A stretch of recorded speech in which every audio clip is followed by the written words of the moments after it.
रोज खाली मिलना बुलाती हो, चुमा में पखाम डगराती हो। रोज खाली मिलना बुलाती हो, चुमा में पखाम डगराती हो। असली चीज दिखा के दुरही से न कोई भूखा हो ना हो ना ये दादा ना हो, ऐसे ज्यादा ना ये करबू काम हो, अरे भूखे मरबू काम हो।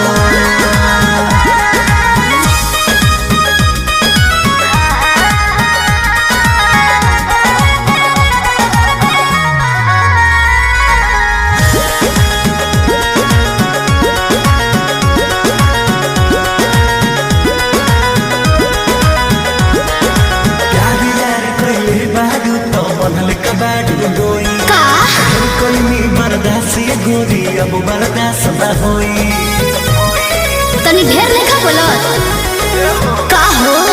यार यार कइले बारू त बनले कबाड़ू डोई, ढेर कइनी बर्दाश्त गोरी अब बर्दाश्त न होई। दौड़ल भरबा बहुते लागल, पीत के बीच ना बोई। शादी से पहले बापू कमाऊ ना होई। कवना बात के चिंता बड़ुए, खुल के खूबे खाओ जय हो।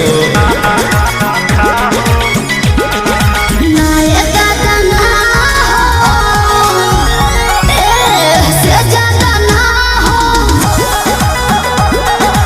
ये करबू काम हो, अरे भूखे मरबू काम हो।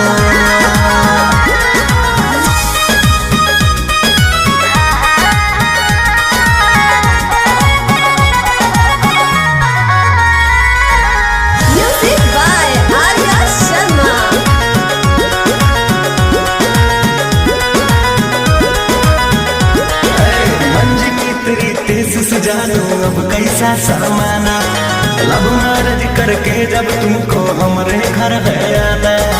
अपन को तेरे घर नहीं आना है, समझा। तू मेरी है हम तेरे हैं, फिर कैसा शर्माना।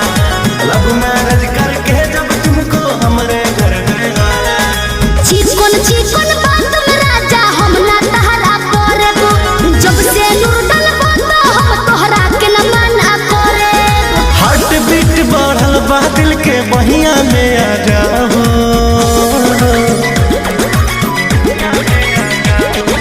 ना दादा ना हो, ऐसे ज्यादा ना हो। ये करबू काम हो, अरे भूखे मरबू